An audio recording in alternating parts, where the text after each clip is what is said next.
24 CG news. Rajnandgaon से बड़ी खबर है, जहां नगर पालिका निगम के द्वितीय बजट सत्र में महापौर मधुसूदन यादव ने वित्तीय वर्ष 2026-27 का बजट पेश किया। इस बजट में शहर के विकास और बुनियादी सुविधाओं पर खास जोर दिया गया है। महापौर ने बताया कि कुल 643 करोड़ 64 लाख 71 हजार रुपए के आय के मुकाबले 643 करोड़ 49 लाख 71 हजार रुपए का व्यय प्रस्तावित है, जिसमें 15 लाख रुपए का लाभ रखा गया है। बजट में पेय व्यवस्था को मजबूत करने के लिए नई पानी टंकियों का निर्माण, फिल्टर प्लांट और पाइपलाइन विस्तार शामिल है। वहीं रानी सागर और बूढ़ा सागर तालाब के सौंदर्यकरण के लिए 14 करोड़ रुपए का प्रावधान किया गया। शहर के 51 वार्डों में सड़क और नाली निर्माण के लिए 50 करोड़ रुपए रखे गए हैं। साथ ही महिलाओं के लिए हट बाजार, वर्किंग वुमेन हॉस्टल और स्ट्रीट वेंडर हब जैसी योजनाएं शामिल है। स्वच्छता को लेकर घर घर डस्टबिन और कचरा प्रबंधन पर भी फोकस किया गया है। महापौर ने सभी जनप्रतिनिधियों और नागरिकों से इस बजट को समर्थन देने और शहर के विकास में भागीदारी की अपील की है। ऐसे ही खबरों के लिए जुड़े रहिए MS24 CG न्यूज के साथ। आज नगर निगम का द्वितीय बजट प्रस्तुत करते हुए मुझे अत्यंत प्रसन्नता है। राजनांदगांव शहर को एक विकसित शहर बनाने के दृष्टिकोण से केंद्र शासन, राज्य शासन और नगर निगम मिलकर के अनेक योजनाओं को संचालित करने की दिशा में हमने एक कदम आगे बढ़ाया है। निश्चित रूप से राजनांदगांव शहर डॉक्टर रमन सिंह जी के 15 वर्षों के कार्यकाल में काफ़ी विकास के कार्य हुए हैं। गत वर्ष भी काफ़ी विकास के कार्य हुए हैं और आने वाले वर्षों में भी विकास के कार्य होंगे। प्रमुख रूप से मैं सड़कों की बात करूंगा। जहां सड़कें बनती है वहां विकास पहुंचता है। तो राज्य शासन के बजट में इंदामरा से लेकर के स्कूल दयान होते हुए मनकी तक बाईपास, मेडिकल कॉलेज से नवागांव मोतीपुर होते हुए सड़क का निर्माण, कन्हारपुरी से लेकर के जी रोड तक की सड़क का निर्माण, ऐसे अनेक सड़कों का निर्माण जो आउटसाइड में किया जाना है, उसका स्टेट बजट में प्रावधान रखा गया है। स्टेट बजट में ही हमारे वाटर सप्लाई के दृष्टिकोण से एनीकट की ऊंचाई बढ़ाने के लिए, मोंगरा बैराज से रॉ वाटर लाने के लिए प्रावधान है जो वित्त विभाग के पास लंबित है। साथ ही शहर के पेयजल व्यवस्था को दुरुस्त करने की दृष्टि से हमने इस वर्ष 3 नवीन टंकी का निर्माण करने का प्रावधान रखा है। हमारे शहर के सबसे ज़्यादा प्रभावित इलाके में नवागांव वार्ड नंबर नया ढाबा वार्ड नंबर 4 है।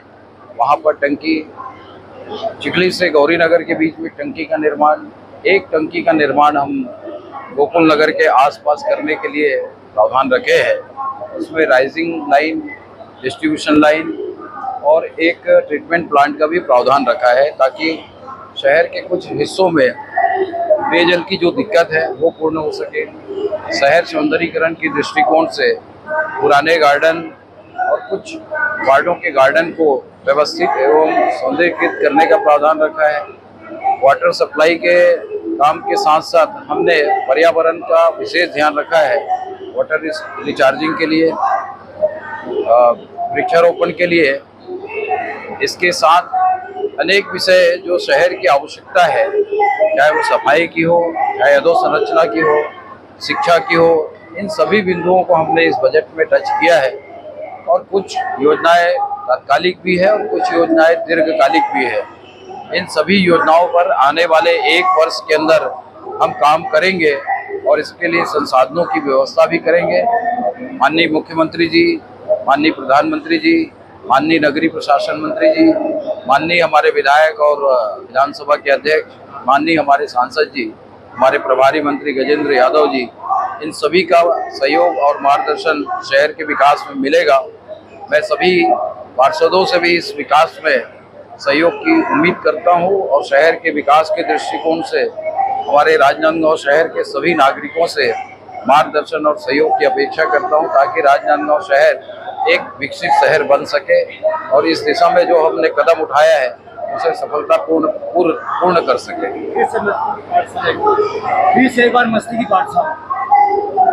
आप सब लोग जानते हैं कि मस्ती की पाठशाला हमारे राजनांदगांव शहर के बच्चों को प्रातःकाल उठाता था।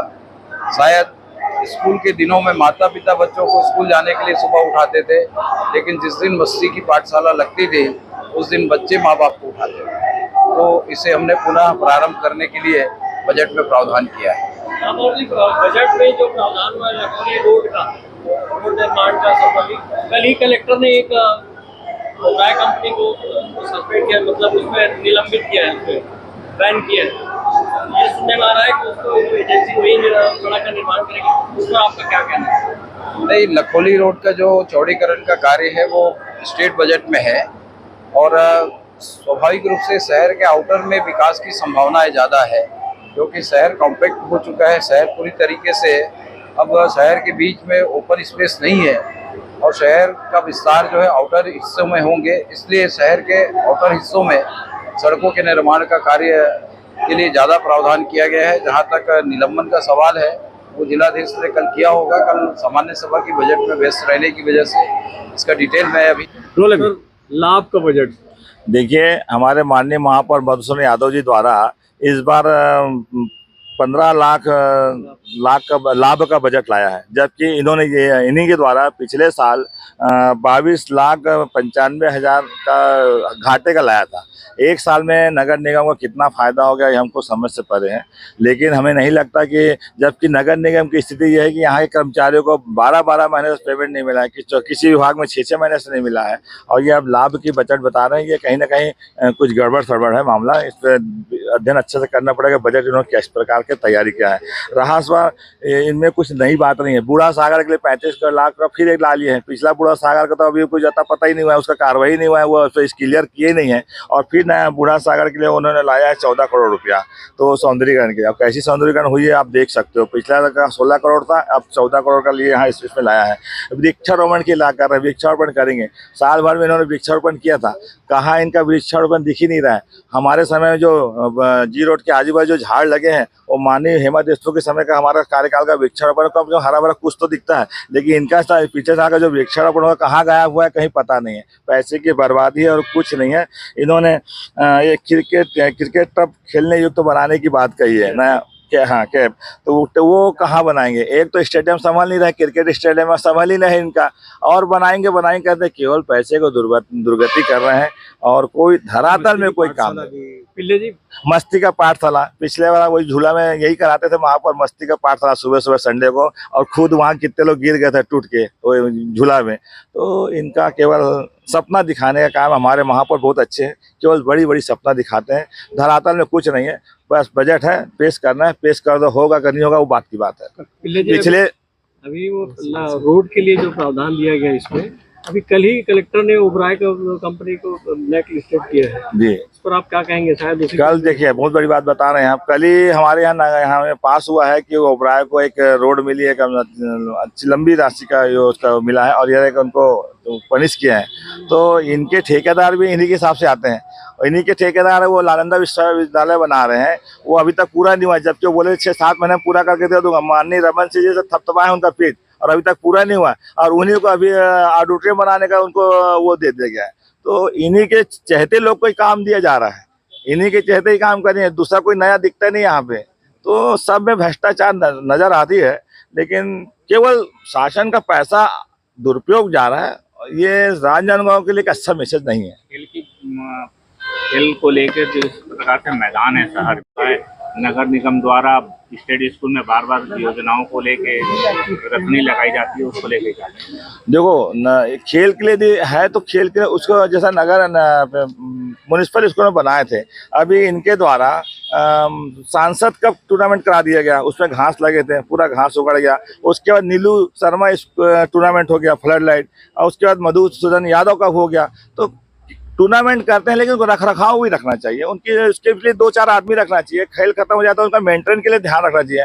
आप हर चीज बनाते हैं, गार्डन बनाते हैं, खेल युक्त मैदान बनाएंगे, खेल के लिए कुछ राशि ला रहे हैं, लेकिन पहले उसके रख रखाव के लिए व्यवस्था पहले लाना चाहिए, तब करना चाहिए। रहा सवाल स्टेट उसके लिए बात है तो उसमें बेल लगनी चाहिए। उसके लिए जो ग्राउंड ना खराब करके जो चीज़ जैसा मीना बाजार जो आता है उनको अलग से एक जगह सुरक्षित करके रखना चाहिए, तो हमेशा वहाँ लगे। एक पॉइंट मिल जाए कि राजनांदगांव में जब भी कोई मीना बाजार आएगा तो यहीं आता है करके। तो खेल का ग्राउंड को यदि अनुमति देंगे तो खेल का हर बार कोई दूसरा आके आयोजन करते चले जाता है। कर्मचारियों को तनख्वाह नहीं मिले, सुविधा नियुक्ति दी जा रही है इस पर। मैंने कल इस बारे में मैंने बोला था कि पहला ही विषय मेरा वो लगा था प्रश्नकाल में कि मैंने आज 12-12 महीने तक कर्मचारियों को पैसा नहीं दिया जा रहा है। कल तो एक कर्मचारी कुछ लेटर भी लिखा है शायद कि शिकायत कर लूंगा करके।